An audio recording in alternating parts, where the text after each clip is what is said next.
right, here we go. So today we have moon in Pisces. It's October 1st, and a lot of people think it's in Aries. So it's a really interesting time to start highlighting the dichotomy between Pisces and Aries, because this is one of the most obvious times we can see where the tropical zodiac is wrong.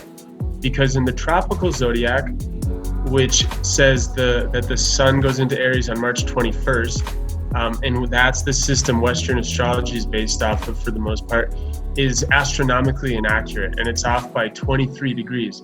So astronomically, the system that's accurate scientifically is called the Sidereal Zodiac, and that's what Vedic astrology uses, and increasingly Western astrologers are coming to use that system as well. And that is the system that would be in agreement with astrophysicists all around the world. So we've got science on our side, which counts for something. And according to that system, all the planets shift back in the zodiac approximately 23 degrees from their position in Western astrology. So right now, instead of the full moon being at approximately 10 degrees in Aries, it's actually at 16 degrees in Pisces, which is right in the middle of Pisces, because each sign has 30 degrees.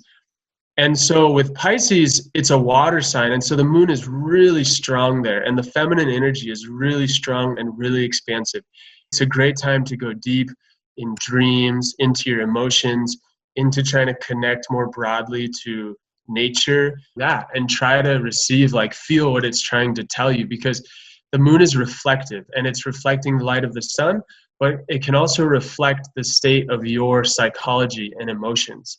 And if you go out and you actually are trying to be receptive to what the moon's telling you, it's a great time to get those insights and messages. Looking at people's individual psychology, it's worth them knowing the true lunar placement in their chart, because that might give people an idea where they can be reflective within their shadow side or within their more emotional side. Absolutely, and that's why it's important to have the right astrological system and to use the right zodiac, because if right now you're thinking the full moon is in Aries, which it's not, the full moon in Aries is the opposite. It's the least reflective sign. It's the most impulsive, the most impetuous, the most dynamic. It's a great moon for starting a new cycle, for initiating a new momentum. So this is where we're going, and this is where we're going.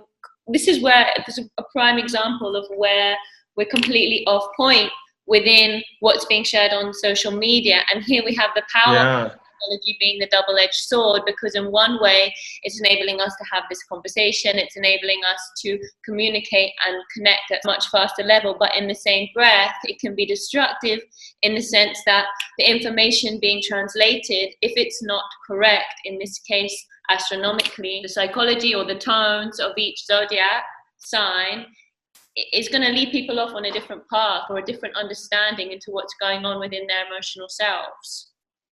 Exactly. And that's the power of astrology, is because we're so caught up in our daily lives, we need help from astrology to say, hey, right now is a great time to reflect, or right now is a great time to start.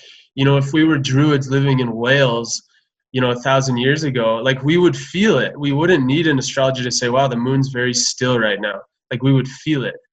But because we're so caught up looking on our smartphones and our computers and dealing with the anxieties of modern life, we lose that sensitivity many times. The word desensitize, we can see technology essentially as an external representation of the mind. So when people are getting lost within social media or lost within computers, essentially it's just a representation of us as human beings getting lost within the mind. And I think astrology, we really need it for that reason.